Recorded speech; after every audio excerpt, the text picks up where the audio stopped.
Ya, saudara, laporan khusus pelantikan kepala daerah seluruh Indonesia kembali hadir dan visual yang Anda saksikan saat ini di layar kaca Anda ini adalah situasi terkini di sekitar kawasan Monas jelang pelantikan kepala daerah dan wakil kepala daerah terpilih seluruh Indonesia yang hari ini akan berlangsung di Istana Negara Jakarta. Tadi saudara Presiden Prabowo Subianto sudah hadir sekitar pukul 9:18 menit waktu Indonesia Barat, artinya sekitar 5 menit yang lalu Presiden sudah hadir. Ini artinya sudah semakin siap menuju ke prosesi pelantikan yang ditunggu-tunggu tentunya oleh seluruh kepala daerah dan wakil kepala daerah terpilih.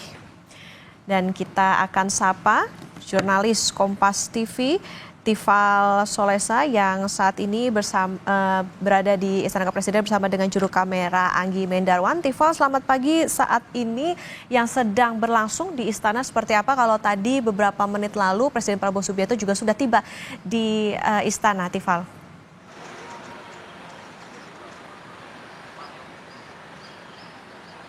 Masa pelantikan 10 waktu Indonesia bagian Barat, betul Presiden Prabowo Subianto sudah tiba di Istana Kepresidenan dan akan menuju ke momen-momen jelang pelantikan.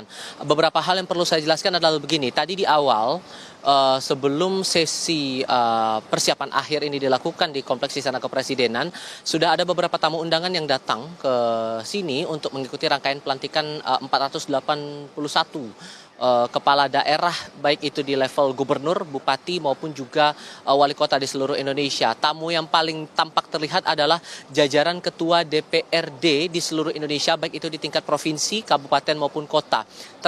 Khusus untuk Aceh, ini juga diundang begitu. Tadi kami melihat ada kehadiran Gubernur Aceh Muzakir Manaf alias Mualem ini tiba di Kompleks Istana Kepresidenan Jakarta, namun statusnya sebagai undangan. Kenapa?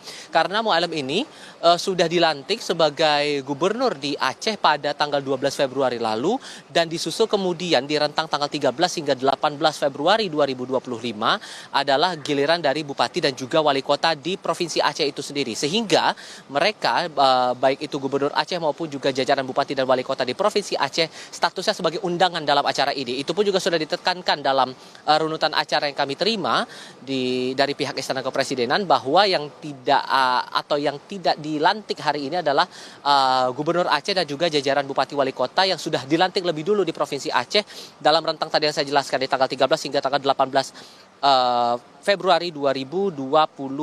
Sementara itu selain dari daftar jajaran Pemda Aceh yang statusnya sebagai undangan hari ini, ada juga beberapa kepala daerah yang tidak dilantik hari ini.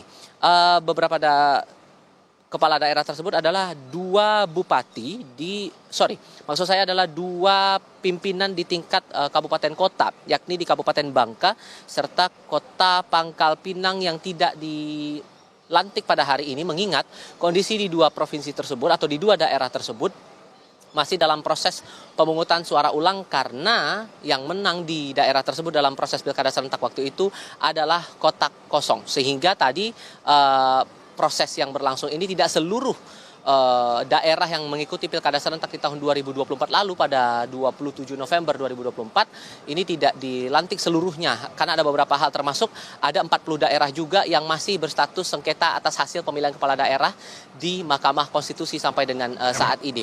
Yang terlihat sekarang di depan mata saya baru tahap akhir menuju persiapan jelang menuju ke momen pelantikan yang akan berlangsung pada pukul 10 waktu Indonesia bagian Barat. Tadi kami juga melihat sudah ada beberapa perwakilan gubernur, wali kota dan juga bupati yang ikut di dalam proses gladi akhir, begitu saya katakan demikian, sebelum proses pelantikan ini berlangsung nantinya di pukul 10 waktu Indonesia Barat. 6 perwakilan calon kepala daerah ini adalah mereka-mereka mewakili dari agama dan kepercayaan masing-masing. Saya sebutkan tadi dalam proses gladi akhir dan nantinya akan menjadi perwakilan dari kepala daerah yang akan masuk dalam masa pelantikan nantinya adalah Gubernur Lampung Rahmat Mirzani Jausa mewakili agama Islam, kemudian ada Gubernur Maluku Utara Shirley Juanda mewakili agama Katolik, ada Wali Kota Singkawang Chow Chui Me mewakili agama Buddha, ada Bupati Karangasem I Gusti Putu Parwata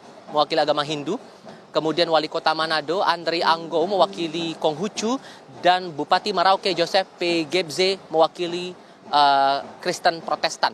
Itu 6 perwakilan kepala daerah yang nantinya akan ikut dalam penyampaian sumpah jabatan yang masuk dalam runutan acara pelaksanaan pelantikan kepala daerah hasil Pilkada serentak tahun 2024. Marching band sudah terdengar sesungguhnya di area Istana Kepresidenan Jakarta. Tampaknya sebentar lagi jajaran pimpinan kepala daerah atau calon kepala daerah ini akan masuk ke Istana Kepresidenan menuju ke momen atau detik-detik masa pelantikan yang akan berlangsung tidak lama lagi, kira-kira 30 menit lagi dari sekarang. Hal lain yang juga perlu dicermati di sini untuk runutan acara, selain dari poin pentingnya adalah penyampaian sumpah jabatan yang akan disampaikan oleh para calon gubernur saat ini ya konteksnya, calon gubernur, calon bupati, calon wali kota, tapi juga nanti akan ada pembacaan keputusan presiden dan keputusan Mendagri atas proses pelantikan hari ini. Dilanjutkan nanti ada pemberian surat keputusan dan juga penyematan tanda pangkat jabatan bagi gubernur, bupati, dan juga wali kota. Disusul kemudian tadi sudah saya jelaskan adalah pengambilan sumpah jabatan oleh presiden, penyerahan BAP kepada para kepala daerah, dan nantinya baru akan ada ucapan selamat dari presiden dan wakil presiden. Akan ada arahan kabarnya dari Presiden Prabowo Subianto kepada kepala daerah terpilih ini sebelum akhirnya resmi menjabat di posisi masing-masing. Okta.